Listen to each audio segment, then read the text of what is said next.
முன்னணி market எக்ஸ்பர்ட்ஸுடன் enrich money investor awareness conclave April 25. டிக்கெட்டை இன்றே புக் செய்யுங்கள்.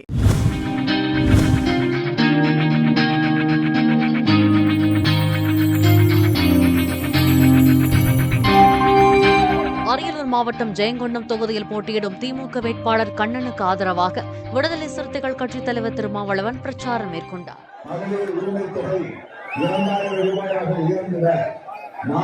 திட்டம் தொடர்ந்திட, தமிழ்ப்புலகம் திட்டம் தொடர்ந்திட, திருநெல்வேலி திட்டம் தொடர்ந்திட, எல்லாவற்றுக்கும் மேலாக காலை சிற்றுண்டி திட்டம் தொடர்ந்திட, இல்லத்தரசிகளுக்கு 8000 ரூபாய் கூட்டங்கள் திட்டம் நடைமுறைக்கு வந்துட, உங்கள் பிரதான வாக்குகளை உண்டான வாக்குகளை உதவி செய்யும் சின்னத்தில் முற்றுவிட்டு முன்னணி market எக்ஸ்பர்ட்ஸுடன் enrich money investor awareness conclave April 25. டிக்கெட்டை இன்றே புக் செய்யுங்கள்.